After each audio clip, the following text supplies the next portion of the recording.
अस्सलाम वालेकुम व्यूअर्स, आज हम पढ़ेंगे human excretory system. And do you know excretory system consists of all those organs that help the body to remove waste products. excretory system ऐसे system को कहते हैं, इसमें सारे वो ऑर्गन्स इन्वॉल्व होते हैं जो बॉडी के अंदर जितना भी वेस्ट प्रोडक्ट होता है उसको रिमूव करने में हेल्प करते हैं। ऐसे सिस्टम को एक्सक्रीटरी सिस्टम कहा जाता है। एंड एक्सक्रीटरी सिस्टम के अंदर आते हैं स्किन, जो आपको स्वेटिंग में हेल्प आउट करती है। थ्रू स्वेटिंग जितना भी वेस्ट होता है, मेटाबॉलिक वेस्ट बॉडी से रिमूव हो जाता है।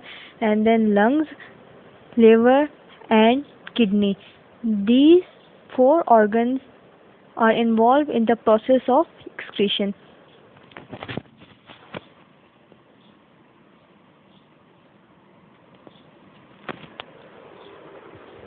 So we study about the kidney.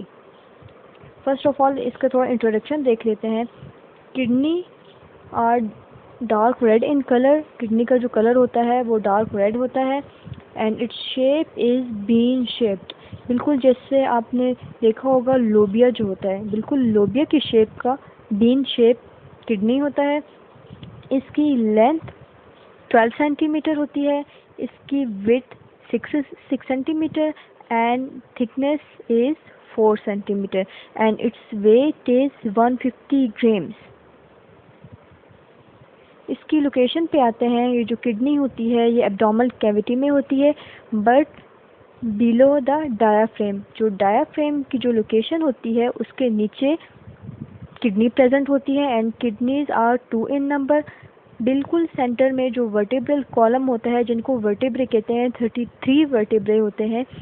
On each side of vertebral column kidney are situated on the right side and on the left side. अब जो वर्टिब्रल कॉलम होता है उसके राइट साइड पे भी और उसके लेफ्ट साइड पे भी किडनी प्रेजेंट होती है।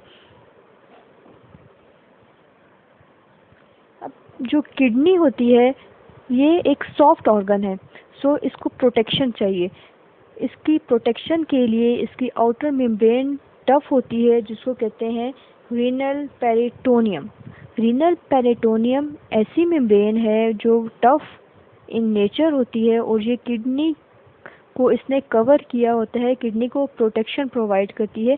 And it's name is renal peritoneum. जो किडनी होती है वो 2 in नंबर होती है, एक राइट साइड पे होती है, एक लेफ्ट साइड पे होती है, but their position is slightly asymmetrical. Asymmetrical वो पोजीशन होती है जिसमें दोनों इक्वल नहीं होते, ठीक है। इट्स मीन जो राइट किडनी है एंड जो लेफ्ट किडनी है वो दोनों इक्वल नहीं है, वो एसिमेट्रिकल है, क्योंकि जो राइट किडनी है वो थोड़ी lower and little means smaller than left kidney because of the presence of liver lobe. अब जो राइट किडनी है, ठीक है, उसका साइज स्मॉलर है और वो थोड़ी लोअर है as compared to left kidney, because right side पे किडनी के ऊपर लिवर लोब प्रेजेंट होता है। लिवर लोब के प्रेजेंट होने की वजह से जो राइट किडनी है थोड़ी सी लोअर आ गई है और इसका साइज थोड़ा स्मॉलर आ गया है। अब जो किडनी होती है उसकी जो सरफेस है उसकी आउटर सरफेस कन्वेक्स है एंड इनर सरफेस उसकी कनकेव है। अब कन्वेक्स वो सरफेस होती है जो मिड से थिक होती है और जिसके एजेस होते हैं वो थिन होते हैं, बट कनकेव जो होती है इसके ऑपोजिट होती है, ठीक है। वो जो सेंटर होता है उसका बिल्कुल इनवर्ड होता है, लाइक बाउल। जैसे घरों में आपने देखा होगा बाउल होते हैं, अब बाउल की शेप बिल्कुल कनकेव शेप होती है। अब जो बाउल है उसको थोड़ा सा उलटते हैं, वो आपके पास कन्वेक्स सरफेस आ जाएगी। जो किडनी है उसके बेसिकली 2 रीजन्स हैं। आउटर रीजन को कॉर्टेक्स कहते हैं एंड इनर रीजन को मेडुला कहते हैं। अब ये किडनी का रीजन है इसलिए इसको रीनल कॉर्टेक्स कहेंगे एंड इनर रीजन इसका रीनल मेडुला। अब जो किडनी होती है उसके अंदर ब्लड फ्लो करता है। अब ब्लड फ्लो करने के लिए जो रीनल आर्टरी होती है वो किडनी के अंदर ब्लड लेके आती है, और जो रीनल वेन होती है वो किडनी से जो ब्लड होता है उसको बाहर लेके आती है। इट्स मीन जो रीनल आर्टरी होती है वो जो ऑक्सीनेटेड ब्लड होता है वो किडनी के अंदर लेके आती है, और जो रीनल वेन होती है वो जितना डीऑक्सीनेटेड ब्लड होता है वो किडनी से आउटसाइड द किडनी रिमूव करती है। अब जो किडनी के टू रीजन्स हैं, outer region renal cortex and inner renal medulla. अब जो आउटर रीजन है renal cortex contain renal corpuscles and convoluted tubules.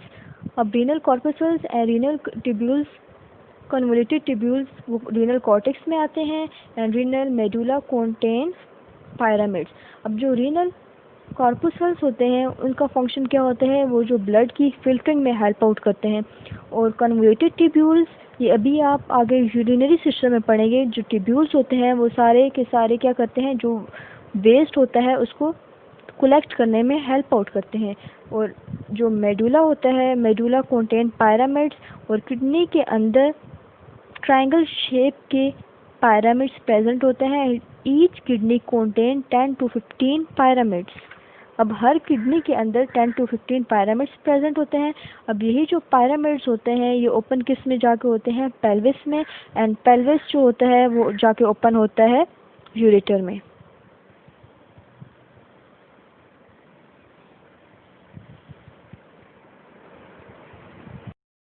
Transverse section of kidney shows two distinct regions, renal cortex and renal medulla. Renal cortex outer region को कहते हैं and renal medulla inner region को कहते हैं। renal cortex का अभी मैंने बताया है कि it consists of renal corpuscles and convoluted tubules, and renal medulla consists of pyramids that are triangular in structure. अब रीनल पेल्विस, ये सेंटर में जो लाइट ब्राउन इन कलर जो शो हो रहा है ये रीनल पेल्विस है, जिसमें ये जो पायरामिड्स होते हैं जितना भी एक्सक्रीट होता है इसके ऊपर सेंड कर देते हैं। And red in colour renal arteries हैं। रीनल आर्टरीज जो ऑक्सीनेटेड ब्लड होता है वो किडनी को ट्रांसफ़र करती हैं, एंड रीनल वेन्स किडनी के अंदर जितना भी डीऑक्सीनेटेड ब्लड होता है through renal veins outside the kidney remove होता है। And then pelvis, renal pelvis के बाद जितना भी वेस्ट होता है वो सारा यूट्रस में यूरेटर में पास आउट होता है।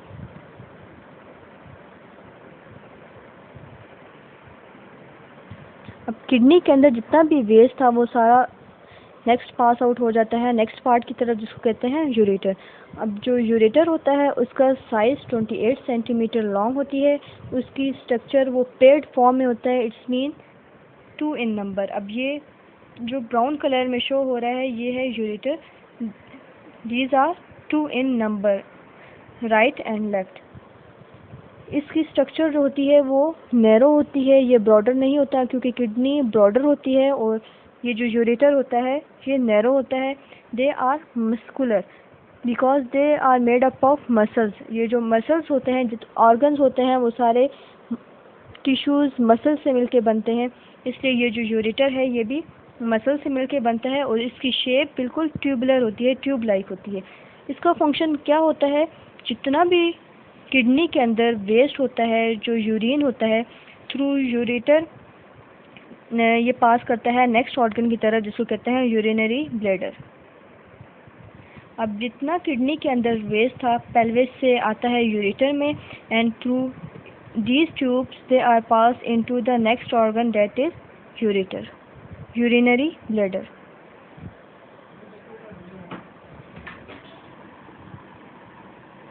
अब जितना भी मेटाबॉलिक वेस्ट था वो किडनी से ट्रांसफ़र हो गया into ureter, and then ureter से बाद वो आता है यूरिनरी ब्लैडर में। Urinary bladder are pear in shape, उसकी शेप बिल्कुल पियर लाइक होती है, एंड ये भी एब्डोमिनल कैविटी में प्रेजेंट होता है। अब यूरिनरी ब्लैडर की जो वॉल होती है वो डिस्टेंसिबल वॉल होती है। डिस्टेंसिबल वॉल ऐसी वॉल को कहते हैं जिसके अंदर कैपेबिलिटी होती है टू स्ट्रेच एंड एक्सपेंड, जो स्ट्रेच भी हो सकती है, जो एक्सपेंड भी हो सकती है, जो बिल्कुल इलास्टिक लाइक होती है। ऐसी वॉल को डिस्टेंसिबल वॉल कहते हैं। और यूरिनरी ब्लैडर की जो वॉल होती है वो डिस्टेंसिबल वॉल होती है, वो स्ट्रेच एंड एक्सपेंड हो सकती है। अब यूरिनरी ब्लैडर के अंदर यूरिन स्टोर होता है और उसकी amount 0.5 to 1 litre urine urinary bladder के अंदर स्टोर हो सकता है। यूरिनरी ब्लैडर के बिल्कुल लास्ट में मसल्स प्रेजेंट होते हैं और इन मसल्स को स्पिंचर मसल्स कहते हैं। स्पिंचर मसल्स प्रेजेंट होते हैं। Sphincter muscles in case of infants ये मेच्योर नहीं होते हैं, इसलिए वो यूरिन को कंट्रोल नहीं कर सकते। But in case of adults these muscles are strong, that's why adults control urine. So these muscles must relax. जब ये मसल्स रिलैक्स होते हैं तो तब ये यूरिन को पास आउट कर लेते हैं फ्रॉम यूरिनरी ब्लैडर। मिक्ट्रेशन ऐसे प्रोसेस को कहते हैं जिसको एक्ट ऑफ यूरिनेशन, जब यूरिन रिलीज होता है, ऐसे प्रोसेस को मिक्ट्रेशन कहा जाता है। और ये मिक्ट्रेशन प्रोसेस तब होगा जब ये स्पिंचर मसल्स रिलैक्स होंगे, तो तब मिक्ट्रेशन प्रोसेस परफॉर्म होगा। नेक्स्ट, यूरिनरी ब्लैडर के अंदर जब यूरिन स्टोर हो जाता है, फिर स्पिंचर मसल्स जब रिलैक्स हो जाएंगे तो यूरिन पास आउट होगा to next organ which is urethra. अब जो यूरेथ्रा है वो यूरिनरी ब्लैडर के बाद आता है एंड इसके बाद वो यूरिन को पास आउट कर देता है टू नेक्स्ट ऑर्गन। इसकी जो लेंथ होती है in case of female and in case of male different होती है।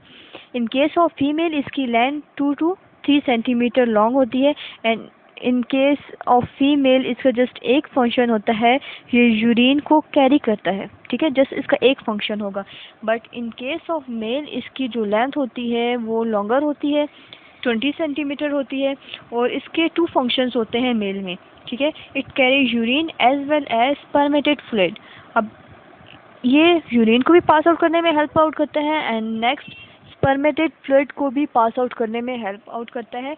That's why it is called urinogenital duct. अब इसको यूरिनोजेनिटल डक्ट इसलिए कहते हैं क्योंकि ये यूरिन एंड स्पर्मेटेड फ्लूइड को पास आउट करने में हेल्प आउट करता है in case of male, but in case of female it carry only urine.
One by one about it's component. First component है रीनल कॉर्पसल्स का Bowman capsule. अब जो Bowman capsule होती है उसकी स्ट्रक्चर कप शेप होती है, ठीक है। ये सी, अब ये जो अपने पास जो कप शेप स्ट्रक्चर नज़र आ रही है, ठीक है, ये है बोमेन्स कैप्सूल। अब ये जो बोमेन्स कैप्सूल है, ये जो कप शेप जो स्ट्रक्चर होती है, इसके अंदर कैपिलरीज होती हैं जिसको कहते हैं ग्लोमेरुलस। अब जो बोमेन्स कैप्सूल होते हैं इनके कुछ सेल्स होते हैं, ठीक है। अब ये जो बोमेन्स कैप्सूल के जो सेल्स होते हैं उसने कैपिलरीज, ये जो ग्लोमेरुलस की जो कैपिलरीज होती हैं उसको सराउंड किया हुआ होता है, उन सेल्स को कहते हैं पोडोसाइट्स, ठीक है। साइट वर्ड जहाँ भी आए वो सेल के लिए यूज़ होता है, ठीक है। Porocytes are the cells of Bowman's capsule that cover the capillaries of the glomerulus. Let's see here. अब ये जो आप कप शेप जो स्ट्रक्चर नज़र आ रही है, ये Bowman's कैप्सूल है। इसके अंदर ये जो कैपिलरीज हैं, ये जो ब्लड कैपिलरीज हैं, इनको कहते हैं ग्लोमरस। ठीक है। अब ये जो ग्लोमरस होता है, इसके ऊपर सेल की एक लेयर होती है, उन सेल्स को कहते हैं पोडोसाइट सेल्स कहते हैं। ठीक है। अब टू टाइप की आर्ट्रियोल्स प्रेजेंट होती हैं। एक आर्ट्रियोल होती है एफरेंट और एक होती है एफरेंट। ठीक है। जो एफरेंट आर्ट्रियोल होती है, ये क्या करती है, जो ब्लड होता है उसको ग्लोमरस के अंदर इंटर करवाती है। ठीक है। Through afferent artery blood enter into the glomerulus and efferent. अब ये जो एफरेंट ट्यूब्यूल्स होते हैं, ये जो एफरेंट आर्ट्रियोल्स होते हैं, ये क्या करते हैं, जो ब्लड होता है ग्लोमरस के अंदर उसको लीव करने में हेल्प आउट करते हैं। इट्स मीन जो ग्लोमरस के अंदर ब्लड इंटर होता है वो through afferent artery blood enter होता है एंड एफरेंट ट्यूब्यूल्स से क्या होता है, जो ब्लड होता है वो ग्लोमरस से लीव आउट होता है। यही जो एफरेंट ट्यूब्यूल्स होते हैं, ये फर्दर डिवाइड होते हैं into capillaries. These capillaries are called peritubular capillaries. Peritubular capillaries वो कैपिलरीज होती हैं जो एफरेंट ट्यूब्यूल्स फर्दर डिवाइड होकर कैपिलरीज बनाती हैं। उन कैपिलरीज को पेरीट्यूबुलर कैपिलरीज कहते हैं। अब ये यहाँ तक जो पार्ट था, ठीक है, अभी जो स्टडी किया है वो किसके कंपोनेंट्स थे, रीनल कार्पुसल्स। रीनल कार्पुसल्स की टू कंपोनेंट्स हैं, एक है बोमेंस कैप्सूल और ग्लोमरस। ये जो कप शेप स्ट्रक्चर है ये बोमेंस कैप्सूल है। इसके अंदर जो कैपिलरीज हैं वो ग्लोमरस है और ग्लोमरस के अंदर ब्लड इंटर करने के लिए एफरेंट आर्ट्रियोल क्या करती है, ग्लोमरस के अंदर ब्लड इंटर करती है और ये जो एफरेंट आर्टरी है वो ग्लोमरस से ब्लड को लीव करने में हेल्प आउट करती है। नेक्स्ट है रीनल ट्यूब्यूल्स।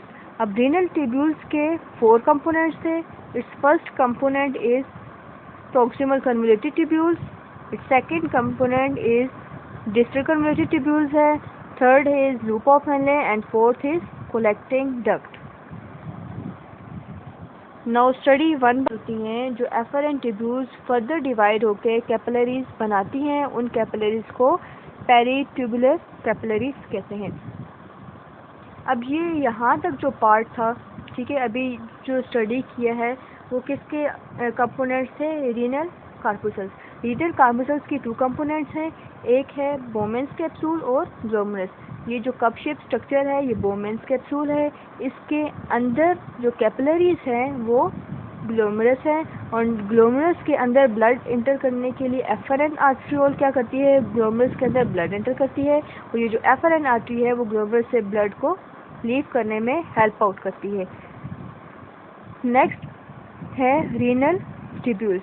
अब रीनल ट्यूब्यूल्स के 4 कंपोनेंट्स थे। Its first component is proximal convoluted tubules, its second component is distal convoluted tubules है, third is loop of Henle and fourth is collecting duct. Now study 1 by 1। First part इसका आता है, first component आता है proximal convoluted tubules. अब जो proximal convoluted tubule है ये लार्जेस्ट पार्ट है। ठीक है, ये जितने भी पार्ट्स हैं उनमें सबसे लार्जेस्ट पार्ट है प्रॉक्सिमल कन्वोल्यूटेड ट्यूब्यूल्स। अब इसके ऊपर एपिथेलियल सेल्स की लाइनिंग होती है जिसको कहते हैं माइक्रोविलाई। अब यहाँ पे छोटे छोटे माइक्रोविलाई प्रेजेंट होते हैं। ठीक है, एपिथेलियल सेल्स प्रेजेंट होते हैं जिनको माइक्रोविलाई कहते हैं। अब माइक्रोविलाई का फंक्शन क्या होता है, वो सरफेस का जो एरिया होता है उसको इंक्रीज करने में हेल्प आउट करते हैं। जब सरफेस का एरिया इंक्रीज होगा, जितना ज़्यादा सरफेस इंक्रीज होगी उतनी ज़्यादा रीएब्जॉर्प्शन होगी। सो ये जो माइक्रोविलाई हैं वो सरफेस एरिया को इंक्रीज करते हैं और ये ज़्यादा रीएब्जॉर्प्शन में हेल्प आउट करेगी। It's second part is loop of Henley. अब जो लूप ऑफ हेनले है वो यू शेप का होता है। ये बिल्कुल जो आपको नज़र आ रहा है यू शेप स्ट्रक्चर होती है। ठीक है, और ये होता है narrow as compared to proximal convoluted tubules. Proximal convoluted tubules जो होती हैं वो ब्रॉडर होती हैं due to presence of epithelial cells. ठीक है, एपिथेलियल सेल्स की वजह से वो थोड़ी ब्रॉडर होती है। बट ये जो लूप ऑफ हेनले है ये यू शेप का होता है, बट इसका जो एरिया होता है या बहुत नैरो पार्ट होता है। अब इसका फंक्शन क्या है, ये जो वाटर होता है और जो साल्ट होता है उसकी रीअब्जॉर्प्शन में हेल्प आउट करती है। अब कैसे, अब जो जितना भी वाटर था, साल्ट था, अब वो यहाँ से जब पास होके आता है, अब ये जो यू शेप स्ट्रक्चर है, ठीक है, अब जब यहाँ से जाता है तो जितना भी साल्ट होगा वो सारा इधर बॉटम पे सेटल डाउन हो जाता है। जो वाटर है इस यू शेप स्ट्रक्चर से, जब वाटर का प्रेशर कम होगा तो वाटर इधर ऊपर पास आउट नहीं होता, इसलिए वो यू शेप स्ट्रक्चर में यहाँ पे आके स्टोर हो जाता है। जब बॉडी के अंदर वाटर की डेफिशिएंसी होती है तो इस यू शेप स्ट्रक्चर से जो वाटर होता है दोबारा से बैक फ्लो करता है एंड बैक फ्लो करके दोबारा से जाएगा यूरेथ्रा में एंड दोबारा से जाएगा किडनी में। ठीक है, अब ये सारा यू शेप यहाँ से बैकवर्ड मूव करके सारा किडनी में जाएगा और किडनी में जाके दोबारा से रीअब्जॉर्प्शन करने के बाद थर्ड पार्ट आता है distal convoluted tubules. Distal convoluted tubules क्या करती हैं, जो साल्ट होता है, जो वाटर होता है, उसको रीअब्जॉर्ब करने में हेल्प आउट करती हैं एंड देन उसको नेक्स्ट पार्ट की तरफ ट्रांसफ़र कर देती हैं, जिसको कहते हैं कलेक्टिंग डक्ट। कलेक्टिंग डक्ट नाम से पता चलता है इसके अंदर जो मेटाबॉलिक वेस्ट है वो सारा जाके कलेक्ट हो जाता है। जब ये जो डक्ट होती है जब ये फुल हो जाती है तो ये जो वेस्ट होता है उसको नेक्स्ट पार्ट की तरफ ट्रांसफ़र कर देती है। Now I recapitulate this. अब जो नेफ्रॉन था, it is consist of two renal corpuscles and renal tubules. Renal corpuscles further divide into two components, glomerulus and Bowman's capsule. अब जो Bowman's capsule था वो कप शेप था और इसके अंदर glomerulus प्रेजेंट होता है। glomerulus के अंदर भी ब्लड जो इंटर होता है वो एफरेंट आर्ट्रियोल से ब्लड इंटर होगा एंड एफरेंट आर्ट्रियोल से जो एफरेंट ट्यूब्यूल्स हैं उनसे ब्लड क्या होता है, leave out from the glomerulus। Then next part की तरफ आते हैं। अब यहाँ पे जो रीनल कॉर्पसेस था वो कंप्लीट हो गया। इसका जो सेकंड पार्ट है रीनल ट्यूब्यूल्स यहाँ से स्टार्ट हो जाता है। उसका जो फर्स्ट कंपोनेंट है प्रॉक्सिमल कन्वोल्यूटेड ट्यूब्यूल्स। अब प्रॉक्सिमल कन्वोल्यूटेड ट्यूब्यूल्स के ऊपर माइक्रोविलाई प्रेजेंट होते हैं जिसकी वजह से उसका सरफेस एरिया इंक्रीज हो जाता है और वो उसको ज़्यादा एरिया मिलता है रीअब्जॉर्प्शन के लिए। जब ये इसके अंदर वेस्ट आ जाता है तो ये नेक्स्ट पार्ट की तरफ ट्रांसफ़र कर देता है जो बिल्कुल यू शेप स्ट्रक्चर में है, जिसको कहते हैं loop of Henley. Loop of Henley U shape होने की वजह से इसके अंदर ज़्यादा कैपेबिलिटी होती है, ये वाटर को एंड साल्ट को दोबारा से रीअब्जॉर्ब करवा सकता है। जब वाटर का प्रेशर ज़्यादा होता है तो यहाँ से जो यूरिन है, जो वेस्ट है, वो सारा नेक्स्ट पार्ट की तरफ ट्रांसफ़र हो जाता है जिसको कहते हैं distal convoluted tubules. Distal convoluted tubules water and salt की रीअब्जॉर्प्शन करने में हेल्प आउट करते हैं एंड देन नेक्स्ट पार्ट की तरफ ट्रांसफ़र करते हैं जिसको कहते हैं कलेक्टिंग डक्ट। अब जो कलेक्टिंग डक्ट है इसके अंदर वाटर एंड साल्ट प्रेजेंट होता है। जब वाटर एंड साल्ट से ये जो डक्ट है ये बिल्कुल फुल ऑफ हो जाती है तो तब इस कलेक्टिंग डक्ट से जो वेस्ट है, जो यूरिन है, वो रिमूव आउट होके किडनी के पेल्विस रीजन में जाता है। अब जो वेस्ट था, ठीक है, वो रिमूव आउट हो गया कलेक्टिंग डक्ट के बाद किस में आएगा, इसके पेल्विस में आएगा एंड पेल्विस के बाद वो यहाँ से रिलीज़ होता है थ्रू यूरेटर से, वो किस में जाता है, ब्लैडर में जाता है। ब्लैडर में 1 लीटर तक स्टोर होता है। जब ब्लैडर फुल ऑफ हो जाता है तो ये नेक्स्ट पार्ट की तरफ यूरेथ्रा में ट्रांसफ़र कर देते हैं। यूरेथ्रा से वो outside the body remove out हो जाता है। So that is the whole about the excretory system, kidney, ureter, urinary bladder, urethra and nephron. अब ये जो नेफ्रॉन होता है, each kidney contain 1 million nephrons. अब ये जो नेफ्रॉन होती हैं इसकी भी 2 टाइप्स होती हैं। एक होती है cortical nephron and second is juxtamedullary nephron. अब जो कॉर्टिकल नेफ्रॉन है वो cortex of the kidney present होता है एंड किडनी का जो कॉर्टेक्स रीजन है वो आउटर रीजन था। ठीक है, कॉर्टेक्स रीजन में प्रेजेंट होता है। इसका जो लूप ऑफ हेनले है, जो यू शेप का था, वो क्या होता है, वो शॉर्ट होता है और बॉडी के अंदर, ह्यूमन के अंदर 70 to 80% कॉर्टिकल नेफ्रॉन प्रेजेंट होता है। ठीक है, इसका फंक्शन क्या होता है, जब बॉडी के अंदर वाटर ज़्यादा हो जाए, जब बॉडी के अंदर वाटर एक्सेस अमाउंट में हो जाए, तो ये क्या करता है, ये कॉर्टिकल नेफ्रॉन क्या करता है, एक्सेस वाटर को इन यूरिन ट्रांसफ़र करता है and then outside the body through urine जो एक्स्ट्रा वाटर होता है, जो एक्सेस वाटर होता है, वो आउटसाइड द बॉडी रिमूव हो जाता है, जिसकी वजह से जो ब्लड वॉल्यूम है वो बिल्कुल मॉडरेट होता है, वो कंट्रोल हो जाता है। नेक्स्ट है जुक्स्टामेडुलरी नेफ्रॉन। अब जो जुक्स्टामेडुलरी नेफ्रॉन होता है वो in case of birds and in case of mammals ये प्रेजेंट होता है। इसका जो लूप ऑफ हेनले है, जो यू शेप का होता है, वो लॉन्ग होता है, ठीक है। और ये बॉडी के अंदर, ह्यूमंस के अंदर 20 to 30% नेफ्रॉन प्रेजेंट होता है। अब इसका फंक्शन क्या होता है, जब बॉडी के अंदर वाटर कम हो, बॉडी के अंदर जब वाटर की डेफिशिएंसी हो, जुक्स्टामेडुलरी नेफ्रॉन ऑस्मोटिक प्रेशर डेवलप करता है। जब ऑस्मोटिक प्रेशर बॉडी के अंदर डेवलप हो जाता है तो इसकी वजह से कंसंट्रेटेड यूरिन की प्रोडक्शन होती है। 2 टाइप्स के यूरिन होते हैं, एक डायलेटेड यूरिन होता है, दूसरा कंसंट्रेटेड यूरिन होता है। डायलेटेड यूरिन के अंदर वाटर की अमाउंट ज़्यादा होती है एंड कंसंट्रेटेड यूरिन के अंदर सोल्यूट की अमाउंट ज़्यादा होती है और वाटर की अमाउंट कम होती है। जब वाटर बॉडी के अंदर कम होगा तो तब जुक्स्टामेडुलरी नेफ्रॉन ऑस्मोटिक प्रेशर को डेवलप करता है। जब ऑस्मोटिक प्रेशर बॉडी के अंदर, ठीक है, रीनल मेडुला के अंदर जब ऑस्मोटिक प्रेशर डेवलप हो जाएगा, उसके डेवलप होने की वजह से कंसंट्रेटेड यूरिन की प्रोडक्शन होती है, ठीक है। और कंसंट्रेटेड यूरिन ऐसे यूरिन को कहते हैं जिसके अंदर वाटर की अमाउंट कम होती है एंड सोल्यूट की अमाउंट ज़्यादा होती है। सो it's all about the excretory system of human. So your home task is revise the whole topic of excretory system. Thanks for watching lecture.